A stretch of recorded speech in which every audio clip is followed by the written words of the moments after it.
Hello friends, welcome to our YouTube channel.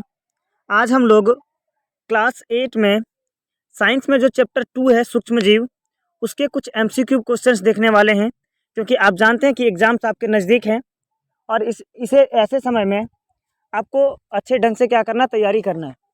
तो आपके लिए पहला जो क्वेश्चन है सूक्ष्म जीव में, वो क्वेश्चन है मनुष्य में जीवाणु द्वारा होने वाला एक सामान्य रोग क्या है। पूछा गया है कि मनुष्य में जीवाणु द्वारा होने वाला एक सामान्य रोग क्या है। टाइफाइड, खसरा, मलेरिया या चिकन पॉक्स। तो जो जीवाणु के द्वारा होने वाला एक सामान्य रोग है वो आपका क्या है, टाइफाइड है। चलिए अगर आप प्रश्न देखते हैं हम लोग। अगला है कि दूध को दही में परिवर्तित करने वाला सूक्ष्म जीव है। दूध को दही में परिवर्तित करने वाला सूक्ष्म जीव है। तो दूध को दही में परिवर्तित कौन करता है?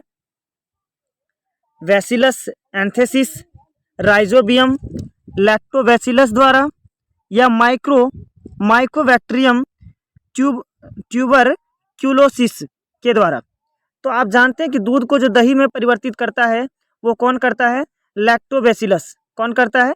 लैक्टोबैसिलस। अगला प्रश्न है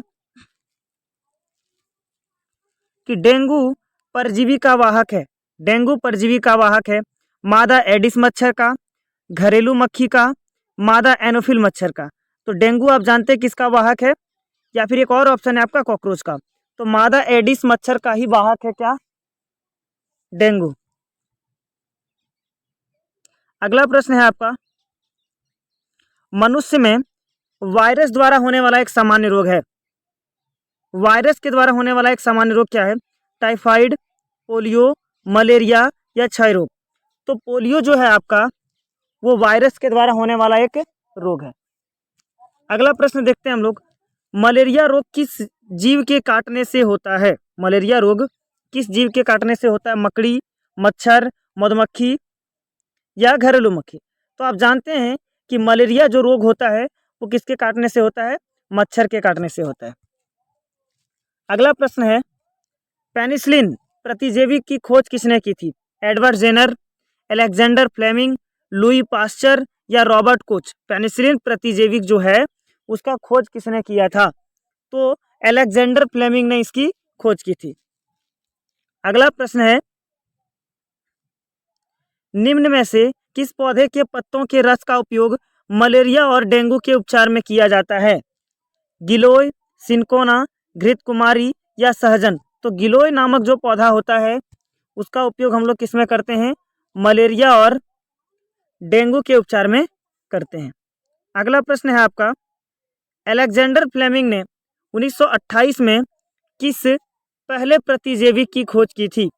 अलेक्जेंडर फ्लेमिंग ने 1928 में किस पहले प्रतिजैविक की खोज की थी? टेट्रासाइक्लिन, स्ट्रेप्टोमाइसिन, एरिथ्रोमाइसिन या पेनिसिलिन। तो पेनिसिलिन की खोज की थी। किसकी? पेनिसिलिन की। अगला प्रश्न है, सबसे पहले कौन सा प्रतिजैविक खोजा गया था? पेनिसिलिन, स्ट्रेप्टोमाइसिन, टेट्रासाइक्लिन या इनमें से कोई नहीं। तो सबसे पहले जो प्रतिजैविक की खोज हुई थी वो आपकी पेनिसिलिन की हुई थी। अगला प्रश्न है, पैकेटोथेलियो में आने वाले दूध को खराब होने से बचाने के लिए किया जाता है किण्वन, पाश्चरीकरण, भंडारण या नाइट्रोजन स्थिरीकरण। तो जो दूध पैकेटों में डाला जाता है पाश्चरीकरण के लिए, उसे पाश्चरीकरण करके डाला जाता है। अगला है, नाइट्रोजन का वायुमंडल से मिट्टी, पौधे तथा जंतु में परिवहन की संपूर्ण प्रक्रिया को क्या कहते हैं? नाइट्रोजन स्थिरीकरण, नाइट्रोजन चक्र या नाइट्रीकरण या अमोनियम। तो इसको क्या बोलते हैं हम लोग? नाइट्रोजन चक्र बोलते हैं। क्या बोलते हैं? नाइट्रोजन चक्र। संचरणीय रोगों का सबसे मुख्य कारक है चींटी, ड्रैगन मक्खी, मकड़ी या घरेलू मक्खी। संचरणीय रोगों का जो मुख्य कारक है वो आपका क्या है? घरेलू मक्खी है।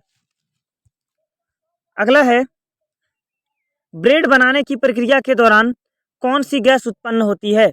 ब्रेड बनाने की प्रक्रिया के दौरान कौन सी गैस उत्पन्न होती है? ऑक्सीजन, नाइट्रोजन, कार्बन डाइऑक्साइड या सल्फर डाइऑक्साइड। तो कौन सी गैस उत्पन्न होती है? कार्बन डाइऑक्साइड उत्पन्न होती है।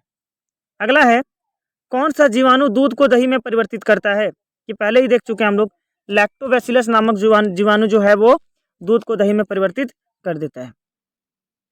सूक्ष्म जीव कहाँ पाए जाते हैं?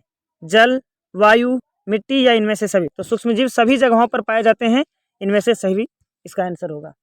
अगला है, निम्न में से कौन सा प्रतिजैविक है? सोडियम बाइकार्बोनेट, स्ट्रेप्टोमाइसिन, एल्कोहल या ईस्ट? स्ट्रेप्टोमाइसिन एक प्रकार का क्या है? एक प्रतिजैविक है, स्ट्रेप्टोमाइसिन। अगला है, ईस्ट का उपयोग किसके उत्पादन में किया जाता है?